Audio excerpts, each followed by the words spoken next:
বঙ্গ রাজনীতিতে বরাবরই চর্চায় থেকেছেন দিলীপ ঘোষ। বিভিন্ন সময় বিভিন্ন মন্তব্য করে সামনে এসেছেন। 2024-এর নির্বাচনী প্রচারেও স্বমহিমায় বর্ধমান দুর্গাপুর কেন্দ্রের বিজেপি প্রার্থী দিলীপ ঘোষ। শনিবার বর্ধমানের কৃষি খামার এলাকায় প্রাতঃভ্রমণ সারার পর চা চক্রে যোগ দিয়ে সাংবাদিকদের মুখোমুখি দিলীপ ঘোষ। যত হারছে ততই গলা ফাটাচ্ছে। রাজ্যের শাসক দল তথা মুখ্যমন্ত্রীকে নিশানা করে আক্রমণ দিলীপ ঘোষের। এসব ড্রামাবাজি চলবে, 4 জুনের পরে বোঝা যাবে কে কোথায় আছে। টিএমসি যত হারছে তত গলার আওয়াজ করছে, সবাইকে দোষ দিচ্ছে। নির্বাচন কমিশন থেকে আরম্ভ করে সেন্ট্রাল ফোর্স থেকে আরম্ভ করে সবাইকে গালাগালি দিচ্ছেন মুখ্যমন্ত্রী। যদি জিতছেন তো গালাগালি কেন দিচ্ছেন? ভোটের আবহে 100 দিনের কাজের টাকা নিয়ে দুর্নীতির অভিযোগে কেন্দ্র রাজ্য সংঘাত চলছে।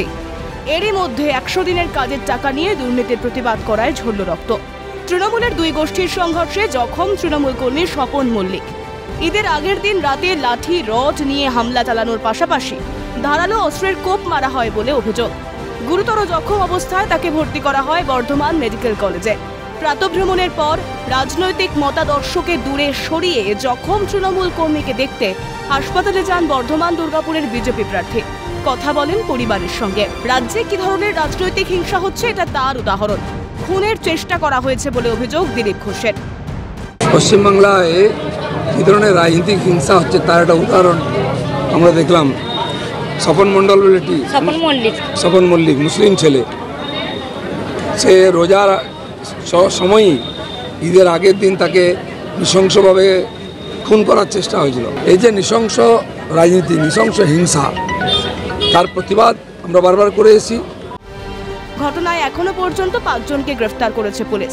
অভিযুক্তদের শাস্তির দাবিতে সরব আক্রান্ত তৃণমূল কর্মীর পরিবার। সাধারণ গরিব মানুষ কি রাজনীতির বোড়ে হয়ে থাকবে?